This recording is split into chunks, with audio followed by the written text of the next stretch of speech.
Саламатсыздар ма, құрметті оқушылар? Қарағанды облысы Жезқазған қаласы Өркен мамандандырылған мектеп-интернатының жазғы онлайн мектебіне қош келдіңіздер. Сабақтың тақырыбы дүниежүзі елдерінің физикалық, географиялық жағдайы. Сабағымыздың оқу мақсаты қазақстандық компонентті қосымша қамту негізінде елдерді географиялық орнын жоспар бойынша сипаттаймыз. Сабағымызда қарастырылатын негізгі ұғымдар географиялық жағдай, математикалық географиялық жағдай, физикалық географиялық жағдай.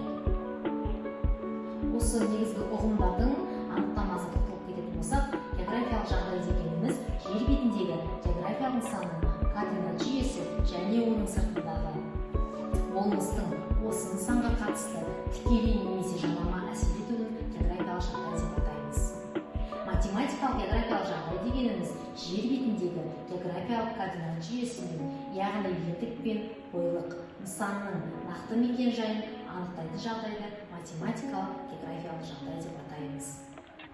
Физикалық географиялық жағдай дегеніміз табиғи нысандарға басқа нысандардың зор ықпал етуін атаймыз, және де мысал ретінде аралдың салыстырмалы түрде желдің көп соғатын бағытына қатысты желдің өтінде немесе ығында орналасуын атаймыз.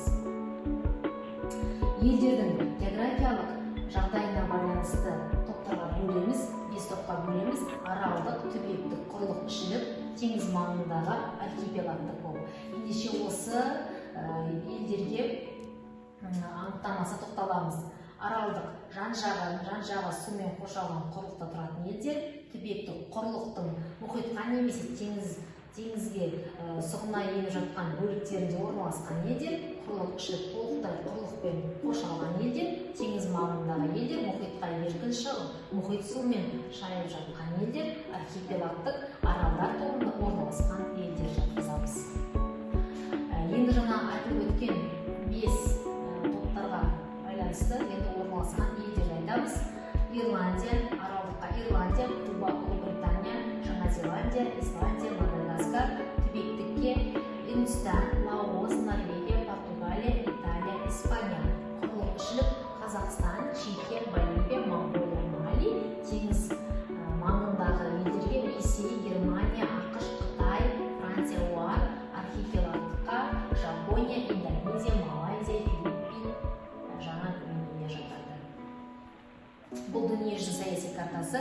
Дүниежүзі саяси картасында 2 жыл санасынан бері белгіленген және де 190-нан тәуелсіз мемлекеттер. Дүниежүзінің саяси картасы бұл. Дүниежүзінің саяси картасында елдің географиялық жағдайында белгілі деген ұғым бар. Бұл экономикалық географиялық жағдай деген ұғымнан білдіреді. Осы ұғымды 8 жоспар бойынша анықтаймыз.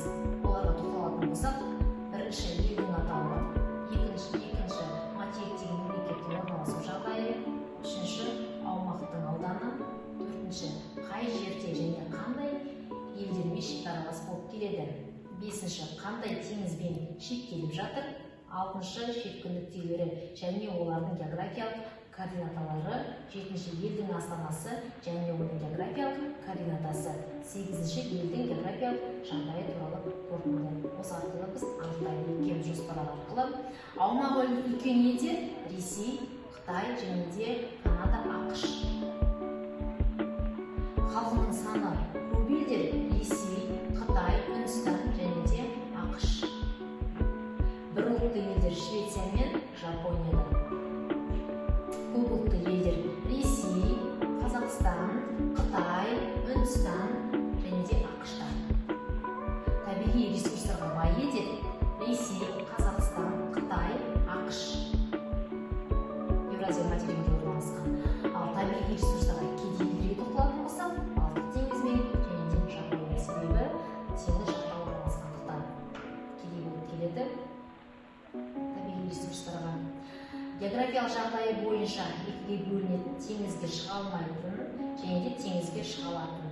Теңізге шыға алмайтын ішкі континенті құрлықтың ішінде орналасқан, оған Бутан, Чад, Мали алып жатса, теңізге шыға алатын, яғни теңіз шекаралары бар, оған Ресей, Канада, Қытай жатады. Түбекте орналасқан елдерге Норвегия, Греция, Индия, Италия, Португалия жатады. Бұл дүниежүзі саяси картасында әдетте мемлекеттің географиялық жағдайы оның әлеуметтік экономикалық дамуына қатты ықпалын тигізеді. Европаның тыс орналасқан көптеген құрылғышы елдердің экономикасы салыстырмалы түрде нашар дамыған, себебі теңізге шыға алатын жолдардың болмауы сыртқы экономикасының дамуын қиындатады. Бұл дүниежүзінің физикалық картасы. Физикалық картасында қоңыр түсті белгіленген таулар, жасыл түсті белгіленген ойпатты жерлер, көк түсті белгіленген өзен, көлдер, теңіздер, мұхиттар, сары түсті белгіленген ол шөлді жерлерді белгілеген, шөлді жерлер деп атаймыз. Қызыл түспен белгіленген, қызыл түспен белгілер, қызыл түспен белгіленген, көк түспен белгіленгендер дүние жағдай жылы ағыстар болып, қызыл түсті белгіленген жылы ағыс, көк түсті белгіленген суық ағыс, дүние жүзінде ең жылы ағыс ол Польшстрим ағысы болса, ең суық ағыс ол батыс желдер ағысы. Сабағымызды қорытындылай келе, дүние жүзі елдерінің географиялық жағдайымен таныстық, елдердің географиялық орнына байланысты топтастырдық. Бүгінгі сабағымда қолданылған көрнекілік бұл дүние жүзінің саяси картасы. Бұл дүние жүзінің физикалық картасы. Және де глобус. Назарларыңызға рахмет.